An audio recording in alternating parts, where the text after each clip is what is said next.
now I'm going to introduce Montgomery County Sheriff Rob Streck. He's going to give us a talk about cybersecurity in the workplace. Hi, everybody. Thanks for having us out. My name is Rob Streck. I am honored to be the sheriff of the county. I've been at the sheriff's office 29 years, and I have been the sheriff for 5 now. Bart's going to get me set up here, and we're going to talk about a very, very important issue. Probably one of the most important issues our country facing right now, although most people don't realize it. A little bit about the sheriff's office. I am up to 515 employees. I am the largest law enforcement agency until you get to Cincinnati area or Columbus area. I have a $72 million budget. I have 5 divisions. We have 4 task forces under the realm of the sheriff's office. We have the bulk currency and range and human trafficking, and then I have an environmental task force. I run the county jail. We do courts. We protect all our county buildings. And just in my jail division for all of our buildings and our courthouses, I have almost 70 deputies just doing that. So my jail division for deputies is bigger than most police departments around this area. We do foreclosures and tax events. We run the regional dispatch center. It goes on and on. I have a very large road patrol, including we are contracted with Washington Township. My district commander, Michael Brim, is in the back there, and he is willing to help and will love to help with anything you ever need or any questions you have. So we have 3 townships, and then I have a whole lot of general fund. So you'll see our sheriff, black and gold cars everywhere in the county. We also do all kinds of things like track sexual predators and arsonists and violent felons. And then I do violent crimes, obviously, for my townships, and then for anybody else who needs it. We have put a lot of money and a lot of time into our canine programs and our evidence tech programs. We are one of the few agencies that have not only 1 3D scanner, but 2 3D scanners. So if there's homicides or fatal crashes, we're now often called to those scenes because literally these scanners you set them up and they can even pick up a footprint and put it in 3D. So our courts love that new technology. So, we do a lot for the community, and we're always there. One of our sayings is that I tell my people all the time, well, that's what we do. When they say, well, why are we doing this? It's because that's what we do. So we're always there to assist. So I am smart enough to know that when we decided to talk about cyber crimes for businesses, to bring an expert. Bart Kincaid is my IT director. That is just a little bit. He is a SANS Institute graduate. He is a certified cyber terrorism first responder for the state of Ohio, and he is the operation manager for Ohio Cyber Reserves, which means if a government or business gets hacked, ransom, the state of Ohio now has a response team. It's a SWAT team for cyber, and Bart is one of those members and working his way up very good. So Bart is going to start off, and I'm going to jump in on a few things. But the first thing we're going to talk about is how these breaches are affecting businesses. We've been out preaching and preaching and preaching for several years now to older adults and anybody in reality about the frauds and scams that's going on. People are losing their entire life savings on a daily and weekly basis in our area. It's happening to your friends and fams, and you may not even know it because they're too embarrassed to say it. But now this is going to focus more on all of you and the businesses and how much it can affect you. So with that, Bartley, I'll give you the control. All right, good morning, everyone. So at the sheriff's office, when we have command staff meetings or whatever, and the guys with the guns that are out there keeping everyone safe, you hear the stories of dangerous situations that they're in. And I'm the guy that sits in the back of the room and says, yeah, but did you stop a hacker today? So yeah, we joke around a lot about it at work. But like the sheriff said, some of the things we're going to talk about today, education is really key in getting the public aware of what is going on, because a lot of times there's no other way to prevent or stop some of these things. Law enforcement operations are not equipped to go after some of these bad guys when it comes to cyber theft or cyber crime. So the numbers are rising for small businesses, for consumers, for the everyday person. It's scary what's going on. I'm sure everyone in here has heard of different terms when we talk about ransomware and phishing and different things like that. But when we have a business attacked, there's kind of two victims here. So you have the business itself that experiences loss of productivity, lost wages, or funds that have to be allocated to go after to recover data. But you also have those businesses and their customers. The customers who maybe had their data stored there, and that data is lost. And that part of it often gets lost in the mix. So we're going to talk about some things today that maybe some of you know about. Sometimes when I talk about these things, people get scared and don't necessarily like what they hear, but they're things that need to be shared. Okay? So 2024 and beyond. So what do we expect to continue as far as cyber crime for the upcoming year and any time frame after that? Obviously, you've heard of ransomware, email phishing. Anyone deal with email phishing? Probably everyone in this room has received a phishing attack of some sort or an email. Nation-state-based attacks on critical infrastructure. Who knows what that means, nation-state-based attack? That means like where we actually have countries that don't necessarily like us, and they are sponsoring their cyber actors to initiate attacks on enemy countries, or enemy might be a bad word in today's current state of affairs, but you know what I mean by that. We have third-party data loss. I'll explain that a little bit.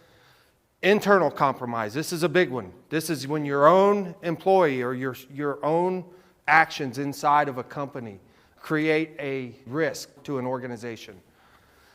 YouTube University is my favorite category.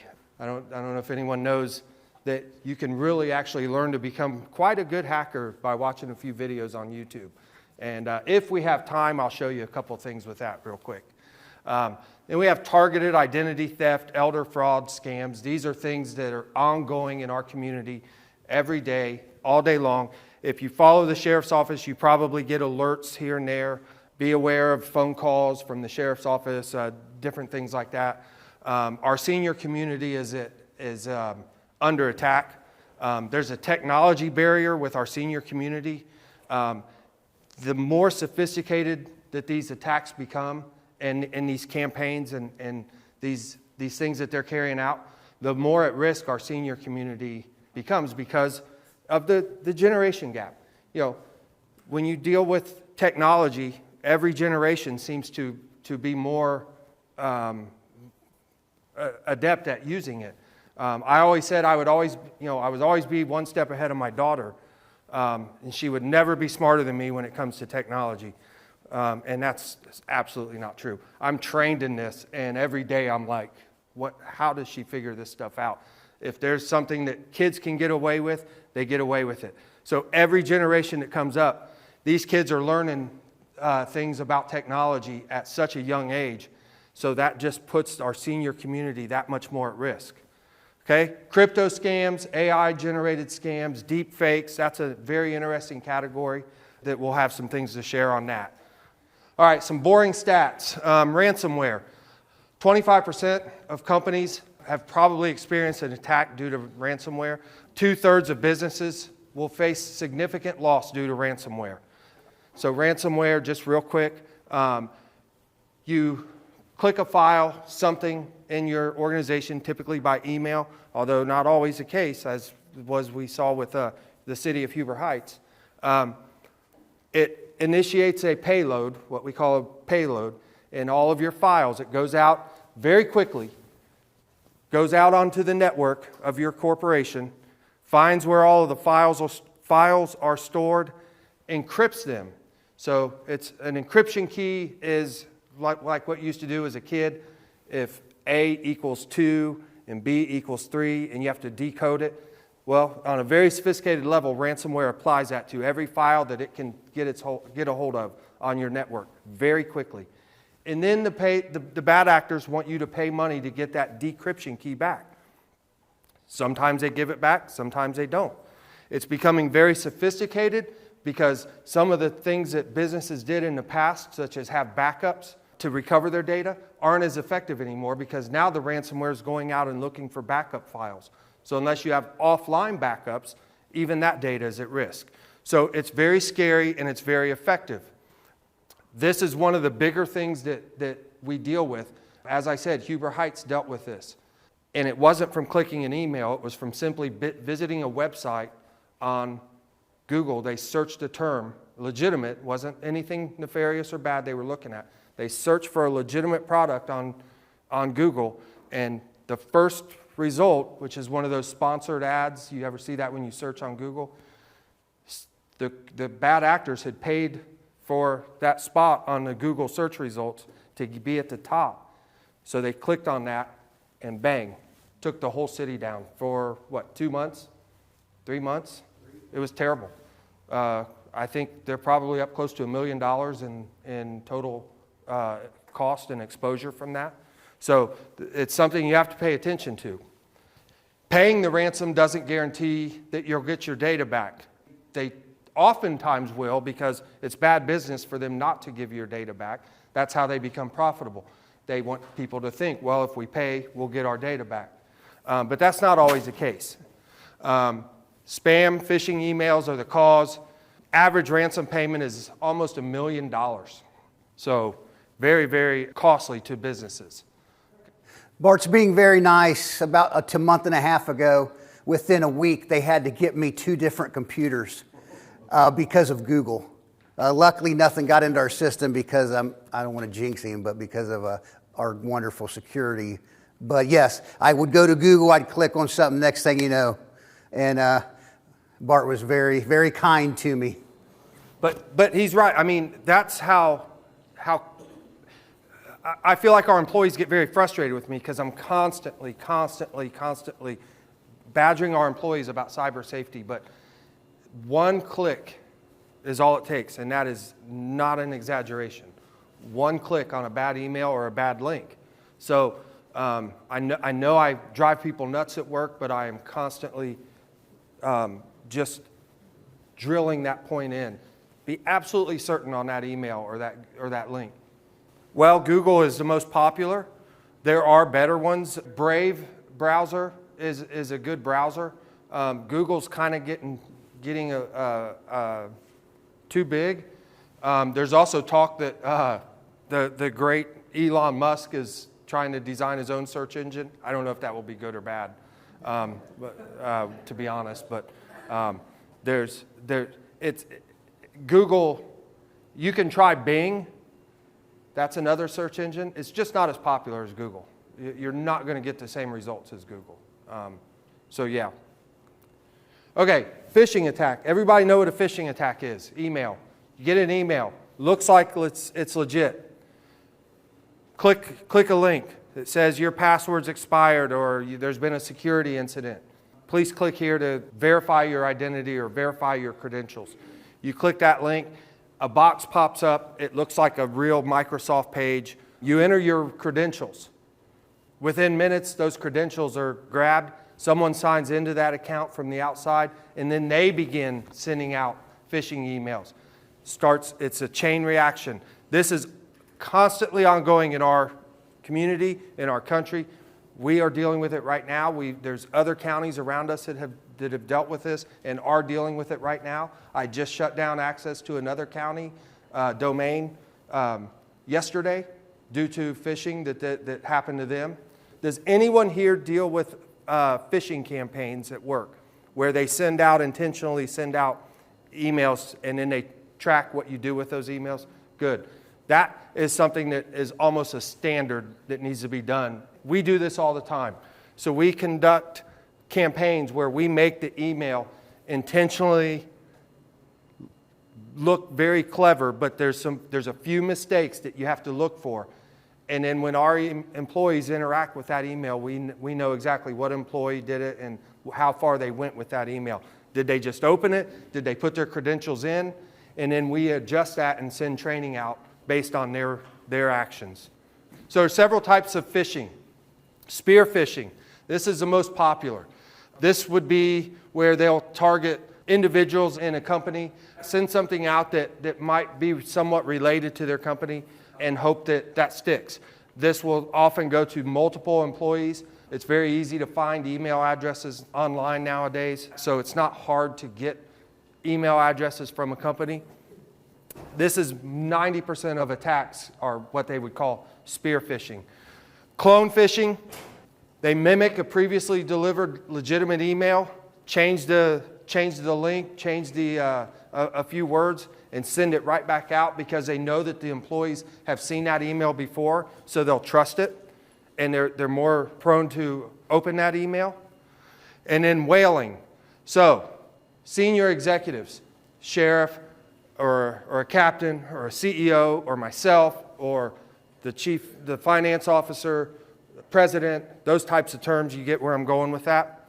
They will not only send emails to those people because they're easy to find those addresses, but they will also send emails to other employees on behalf of those people, hoping that those people are like, oh wow, the CEO just emailed me, I better answer this. Something about an unpaid invoice, or can you verify this file, or different things like that. So there's, like I said, there's some technical things that is a class in and of itself that you have to look at that we don't have time to get into today, but that's kind of the gist of what phishing is. So this is my counterpart in Butler County, Sheriff Jones. Most of you probably know who he is, Richard Jones. So about a month and a half ago, Sheriff Jones went to our National Sheriff's Association conference.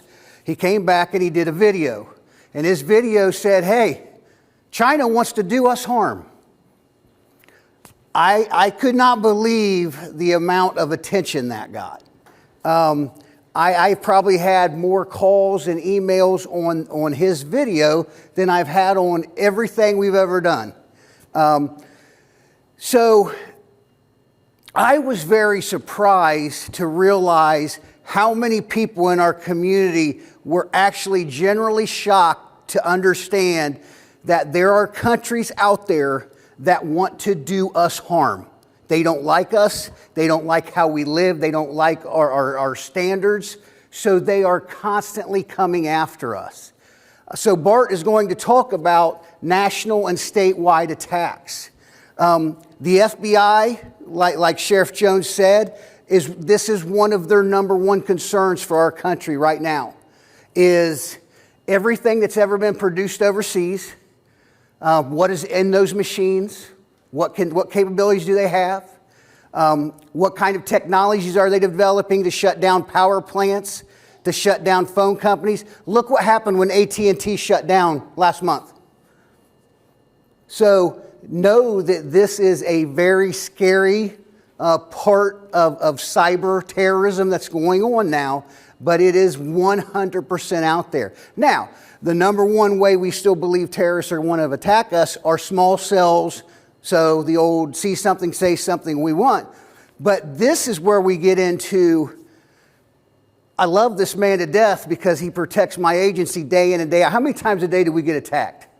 Constant. You couldn't even quantify it with a number because it is a constant attack on our network. And it's probably the same for everyone in this room. You may or may not know it, but that's how these attacks work. So it was mentioned that we're doing a Discovery Channel TV show right now that'll be on here in a few months. After that airs, Bartley's going to probably have a migraine for a few days because people are going to start attacking because it's going to bring a lot of attention to us. But yes, these national-based attacks, they are out there. That's when we really start hoping that for one thing, that our large businesses, that our energy companies, our gas companies, that they all are really taking security safely. Obviously, we know that with terrorism, you can get an F-250 and put a snowplow on it and drive through whatever you want as far as terrorism goes. But when it comes to these kind of attacks, when AT&T or Verizon or something else gets shut down, Rob Streck, there's not much I can do about it. So that's where we get into our allies with the federal government and the state government. So I just wanted to bring that up. And Sheriff Jones, if you go to his Facebook page, you can watch that almost hour-long press conference. And it's everything he's saying came from the FBI. It was actually done. We all got briefed in October. Then they came back in February. But it is true. It's one of their main concerns out there. So that's where we really put a lot of hope into our large businesses out there. But who's to say what kind of testing that they're not going to do? But I just want to emphasize that because it was a lot of attention to where people were like, I can't not believe this. It's like, well, unfortunately, in this day and age, there are people out there that are trying to infiltrate some of the things and kind of disrupt how we live. Well, there were so many comments about he's crazy, he's a conspiracy theorist, and all of this. But pretty much everything he stated in this video, he repeated from the FBI. This information was verified by the FBI. He puts out alerts all the time about cyber attacks. Now, it's not always the big three of the obvious states or nations that you would think of. Russia, China, North Korea. It's not always coming from there, but I'm just going to tell you something. In China, their kids at 7 and 8 years old are already being trained for cyber security / hacking. This is all they know. This is a known fact. These kids are put into schools for cyber attacks and cyber security from a very early age, 8, 9, 10 years old, and that is all they do. The amount of attacks that come from Russia and China alone that I watch come into our network or attempt to come into our network every day is almost like a video game. I have a map and I can see in real time the attacks just coming. They hit firewalls. This doesn't mean that they've said, we're going to get the sheriff's office because we don't like what Sheriff Streck said on TV the other day. What this means is this is what they do to everyone. It's all automated. They are probing and looking for entries to networks all day long, 24 hours a day, 7 days a week, 365 days a year. And they are waiting for that one product to have a vulnerability, to have an update that hasn't been applied, to find that little crack in the door that they can just get in. And when they get in, they don't just get in, drop a virus, and leave. They get in, they're in there for months. They're moving parallel through the network. They're seeking out other vulnerabilities. They're seeking out information. This is what they do. They're looking for ways to disrupt our comfort. This is different than ransomware. They are not looking for money. They are looking to shut down our infrastructure, dispatch centers, utilities, water, electric. All of that happens now. My opinion is we haven't seen anything yet. I think that the big one is coming as far as whether they are able to successfully get into an electric grid or a utility plant or multiple dispatch centers through a common software. Maybe they find something in a particular software brand, and then they can go out and hit several dispatch centers, or maybe they target dispatch centers in key areas, such as big cities. But this is what they do. One thing the sheriff said is some of the products coming in. So why would that be important? So a lot of your critical infrastructure may have an isolated network, meaning it's not necessarily connected to the same network that finance is or the internet is or different things like that. They isolate that to try to minimize the threat attack. So what's the easiest way for, say, a state actor to maybe get in that situation? Maybe they embed malware in products and software code. We've seen it. It's so sophisticated now.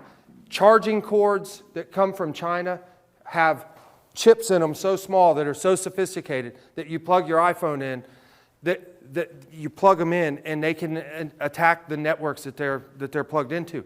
If they plug them in and charge them off a computer, things like that.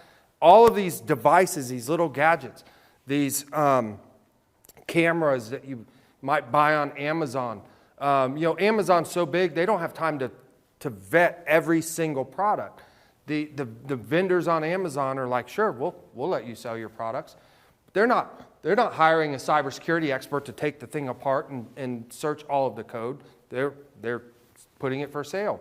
So it's a very scary future that we have when it comes to the nation state-based attacks. Because we're not just exactly going to be able to call the leaders of these countries and say, hey, can you stop? How do you think that's going to go? Especially in today's environment. Okay? Do we as a country do anything like this to other countries? Yes, we actually do. So sometimes the greatest defense is a good offense and vice versa. So we actually do reverse attack, and yes, good question. Okay. The other thing is, what about TikTok? Okay. Don't get me started. Okay. Well, yeah, I mean, without getting it, we can do a whole presentation on that too. But it is very well known that these other governments are implanting things to disrupt and divide our country. Half of the things you see out there, we'll use politics for an example, without getting into politics, but half of the stuff you see out there that comes across TikTok and, so-and-so did this and so-and-so is fake. It's the Russian CIA type people. It's China's people. Obviously, we're out there doing it too, the different thing, So but yes, TikTok is the same way. Is TikTok worse than anything else right now? I don't know. Maybe because it's so popular and our youth are addicted. When I say our youth, I see just as many adults on it as I see youth. But yes, all that stuff is vital. I'll be honest, I get a little nervous when the government starts censoring what we're allowed having and what we're not. So I'm not a fan of taking things away. But yes, there is no doubt, especially as November comes closer, they'll really start attacking, trying to divide. In the 2016 election, I say lucky, I was very lucky to attend a couple trainings where some three-letter federal agencies came in and showed what was done during the 2016 and 2020 election. It was unreal to where and how they were able to divide, how they were able to almost start riots in our area, not so much our areas, but some of the areas close to us, just by putting things on social media, and one side thinks the other side is calling them out. And next thing you know, you have the two meeting at City Hall, and it was nothing but other countries doing it. So it's social media can be fun and the best, and social media can be the worst, just like any technology. But yes, 100%, those, as Bart calls them, those bad actors, I just call them things I can't say here, we're being recorded. But those people are out there. Same initials. Our biggest problem with social media, and I'll end it with this, is like the sheriff said, it's propaganda, and the way that they feed information and the algorithms that they use to make you think you're looking at what you intended to set out to look at, when in reality, you're looking at what the app has slowly conditioned you to think that this is what I want to see. So they're very sophisticated algorithms that are being fed to our children through these apps that are changing their mindset. So if a child would see self-harm videos or, suicide videos or whatever videos on TikTok, and they show that the app is sophisticated enough to track how long they watched that video, did they watch it multiple times, there's even evidence, I don't know if it's true or not, but there's even evidence that the app actually has access to your camera and judges facial reactions to videos that you feed it. That's what we're dealing with these, some of these social media apps. How about Alexa in your home? Nah, I mean, I didn't it's know. always listening. Yeah. So it seems to. there's no confirmed incidents of anyone using it to say hack something if or anything like that, but it's always listening. A whole other topic, but call center technology is very good in India, and I mean it is the way it is. So it's very easy for companies and very cheap for companies to hire call center technology out of India. So I kind of talked about this, but does everyone remember the Equifax hack from the credit bureau a few years ago? Pretty much impacted all of Americans, everyone. Did anyone freeze their credit after that? Does anyone have a freeze on their credit? At minimum, everyone in this room and everyone in this community should have a freeze on their credit based on the fact that third-party companies can lose your data.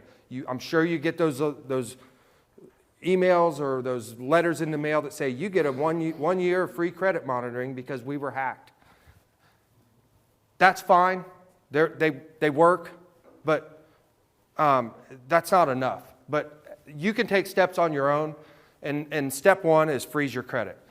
That prevents someone who accesses or who ends up with your information from trying to obtain some sort of financial line of credit in your name.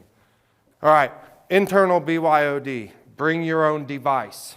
Does anyone work for a place or understand what that means, that you're allowed to bring in thumb drives, your own computer from home, your own phone from home, and that your company or where you work allows you, no questions asked, to hook that up and do whatever you want. Plug in thumb drives, do whatever with it. So the same thumb drive that might have your vacation photos or that you hooked up and downloaded a program from Google, and then you go to work and plug it in.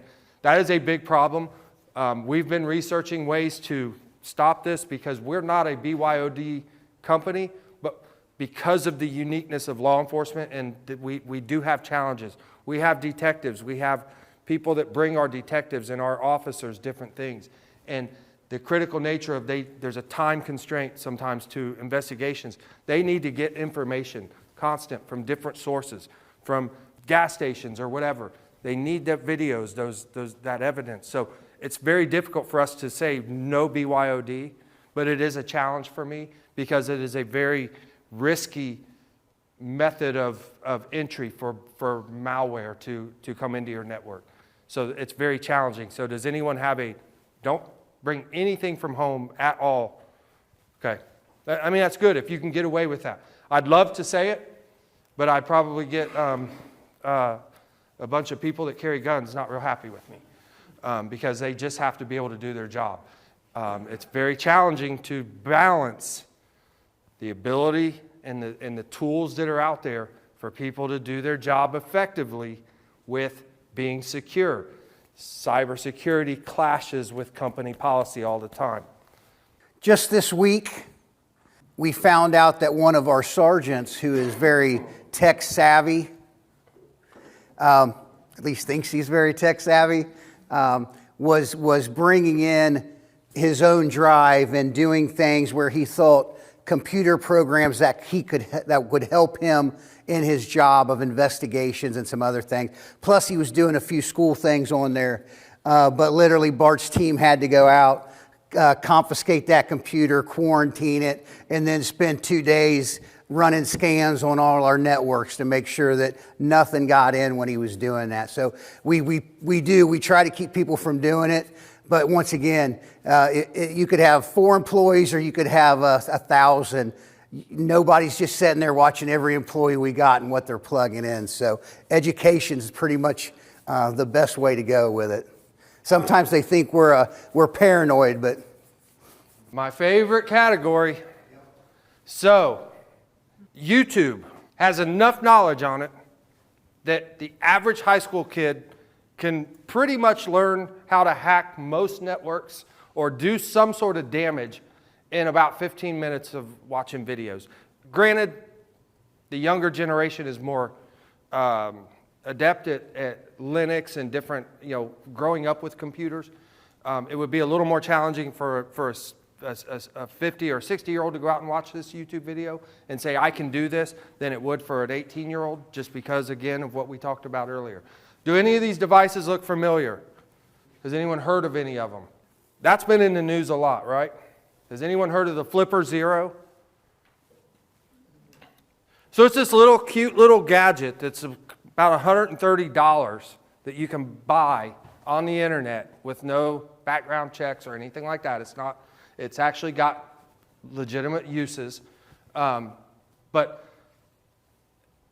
the support team behind this Flipper Zero is immense as far as information and resources. So basically a Flipper Zero is a radio, and it's a two-way. So it takes all wireless signals of different spectrums. It can read them and it can transmit them, and it can save what it reads. It's that simple. It doesn't get any more complicated than that. It's the simplest code that runs on this device, but it is extremely powerful. So this device can read credit cards, keys, swipe cards. You can buy dongles, and it can do Wi-Fi. It can do all kinds of things. $130 device, and people are using it to clone credit cards, to clone certain older car keys. You know how you have your wireless key fobs that you can. So that's actually communicating with the car. That's how the car knows that if you leave your keys in the pocket and you walk up, and it may have that little button or it'll allow you to put your foot under. It's constant communication to know that my key fob is near. So that communication on certain, again, newer technology has what they call rolling codes. And this device is largely ineffective. There are devices that are better, but this device gets a bad rep for stealing cars, and it's not always the case. But older ones that transmit a static signal, this device is very effective at grabbing that code and then relaying it, and it allows the person in the car, and they can even start the car. So real quick, somebody said when I came in, yeah, you know, a lot of people sometimes have their head in the sand and don't realize what's going on out there. Well, one thing that has woken people up recently are car thefts. Our Grand Theft Autos are out of the world right now, and it doesn't matter where you live. Actually, the nicer place you live, the more they're coming. So what they're doing right now, and I say they are organized mafia gangs who are using our local gang members, our younger people, and they load them up in vehicles. They drive into a neighborhood. We can show you video after video of around here where all these individuals jump out of cars. They start running down the roads. Everybody whose cars are parked outside, they're using these devices to hit the button to try to read. If they can't get into your car, they'll just break the window. But usually they can get into your car by using one of these devices. And then they're using another $50 product, plugging it into your computer, which, you know, when you go to the mechanics, they plug that in and say, okay, you got an oxygen sensor out. Well, they're plugging into that, they're starting your car, and they're driving away. It has now moved to some of the most expensive cars out there because of technology. But that's the stuff that they're doing. They can get into a car and have your new BMW, obviously Chrysler products, and I just went out and bought a brand new Dodge Ram for some reason, even though I know what I know. So, you know, the SRT, the Chargers, and the Challengers, and all these cars that are really fast. But they can get in there and get out in about 50 seconds with the car. But once again, it's all falling on technology. And once again, it's another area where these fobs are great. That right there, that's my Tahoe out there, my work car. I keep it right on my belt. It's great. I don't have to do anything but touch my little chrome button on the side. But once again, somebody can come by me and read it right there. We have some security in place for it, but This is how big it is. And this piece on top is an addition for scanning Wi-Fi. So this little board on top can scan and read all Wi-Fi traffic if I wanted it to. What I wanted to do is a quick little demo. You know how you tap to pay? So I just read my credit card with this device. I can store it, and then I can generate it myself. $130 device, available to anyone. This is another very cheap gadget This is called a Wi-Fi pineapple. So this device can run, and it can run off USB plugged in. It can sit in a laptop bag. It can sit under a desk at an airport or at McDonald's or wherever. And this will scan all Wi-Fi signals. And if you say there's McDonald's free Wi-Fi because McDonald's provides, or Starbucks, this device will grab everyone and say, I am McDonald's Wi-Fi, connect to me. It will capture all of the data that goes through it and then send it on to the real McDonald's Wi-Fi so that you don't suspect anything. And all the while, anything you do, it's capturing those packets. This is why you should never do banking or personal information on public Wi-Fi. It is too easy to capture that data. Okay? This is also why your guest Wi-Fi at a corporation should never connect to your private network. So there has to be isolation from your data. This device, there's antennas 3 times this size where someone could be a mile away using this device scanning Wi-Fi. Okay? So obviously I'm not going to do demos today. I wanted to do the credit card one, but I own this stuff. And I own it for research so that I can help protect and educate the community. So there's good uses for it. There's pen testers that use these to go out. So does anyone know what pen testing is? Companies will hire cybersecurity people like me to come and say, break in my network and tell me how you got in so that I can fix it. So we have these gadgets to do things like that. You can't unless you stifle innovation, stifle technology. 6 days a week, we're out at night, we're out on the weekends, we're doing these because as an elected official, I hate telling people what he just said made me cringe. No, we do. But in reality, somebody who buys that on Amazon, who walks around with it in their pocket, there is no we do. That's what you can do is what he just said. Don't go to Starbucks and get your laptop out and, and do that. He's going to talk about one of the scariest things I've ever seen is AI here coming up. And once again, you're looking at Facebook and you're watching a video, your child or your grandkids and everything, and they're using these machines to get the voice now. So he's going to talk about all that. But the only thing we can do is try to preach security, have good, virus protection on your computer, on your corporations, your businesses. Don't do stuff out in public and just try to protect yourself the best you can, the best you can afford. But right now, that's the answer is education. Because once again, I mean, we went out. I first became sheriff. I went out and bought all these things you put your credit card in to creep. Those were obsolete within like 6 months because there was a new technology that defeated them.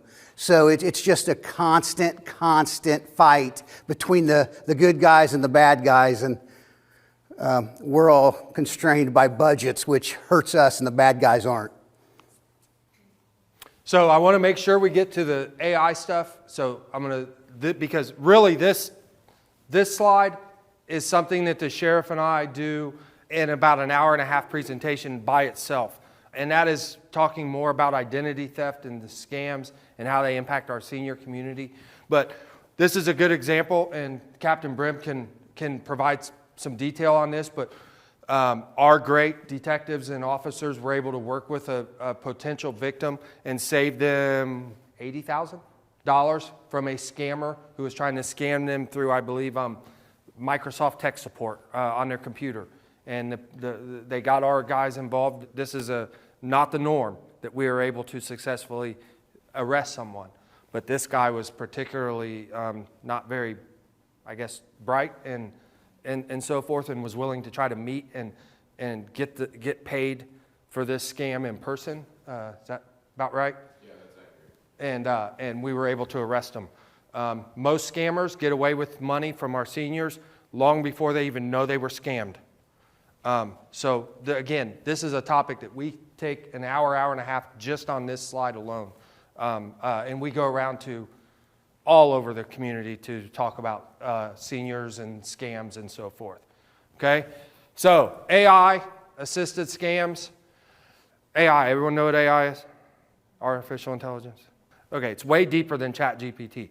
So at its root, what most people are exposed to is you can go to AI and say, hey, can you tell me How many, it'll do research, it'll answer questions, it'll draw pictures, it'll do all kind of things, make logos.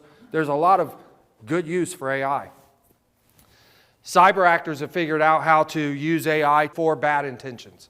One of those methods is right here. So they will take the voice. They may find it on social media, Facebook, a video, whatever. Especially people like the sheriff who are constantly talking and their voice is out there. And they can take his voice, his face, his video, his body. They can change that and they can make it say a completely different statement. It may be to convince someone that they're talking to their grandkid and they need to pay him money. It could be to put out propaganda to make him look like his political beliefs or his, viewpoint on something or another that impacts the community is not true. They use it for all kinds of things. But in the context of here, they take a voice, they get it from a video on YouTube or on like Facebook. They do some research. They figure out through Facebook sharing and all that.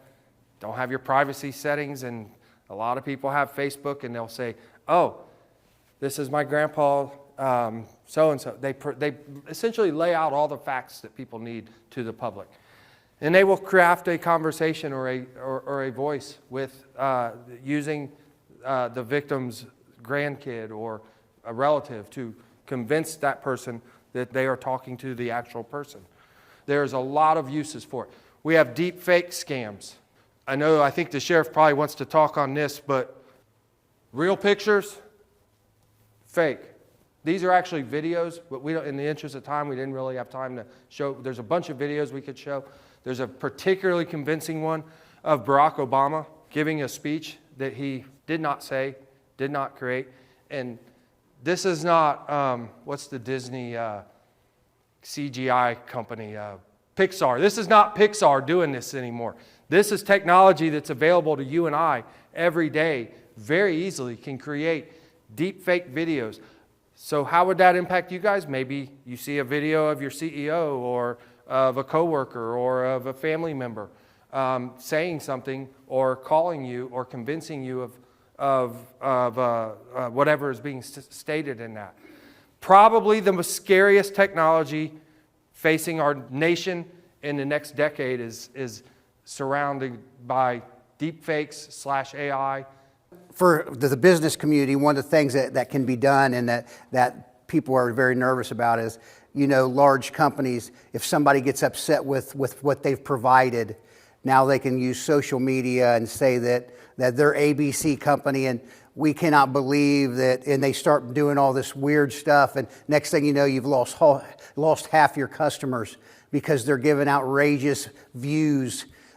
Everybody knows over the last couple years there was a Hollywood writers' strike and actors' strike and all that. It's all because of AI. It's because it is going so fast that our writers who write movies and TV shows and our actors are terrified that a couple years from now, they won't even need them. They can literally just say, Brad Pitt, and now do a whole movie because AI uses his voice and everything else. So it is scary. I mean, literally, when did we start hearing about AI? 3 years ago? When we started hearing that some college kids were having their papers written with them? And now it's everywhere. Every new Microsoft machine you buy has an AI assistant with it. Now it's the lower model and they want you to get the premium model, but they're all out there. And I'll be honest, my agency uses it. We use it when we're looking at stuff. But yeah, to me, I said it was very scary just because of how fast it's progressing. And who knows 5 years from now what a computer will be able to generate. I won't get into my Terminator conspiracies or anything, but it is going very quickly for the technology. A good example of this is Twitter. So Twitter is based on, or X now, whatever you want to call it, is based on speed. Things get reposted and shared on Twitter at a lightning fast rate. I spend a lot of time on Twitter. I get a lot of news there as far as cyber and all kinds of things. But I've witnessed AI-generated fake videos on Twitter get posted, and within 2 minutes, there's 5,000 shares, 10,000 likes, 10,000 comments saying, how could this person say this? This is absurd. We need to boycott. We need to boycott this company. We need to protest. We need to do this and that. Starts a whole campaign against this fake video that wasn't even true. And people don't take the time in this information world. It's often the first reaction that comes into your mind. People are not taking the time to fact check, to go out, to read the comments where it's 10 comments down that says, this is not real. This was a fake video. And by then, the damage is done. This is true for our teenagers, our high school girls and different things like that.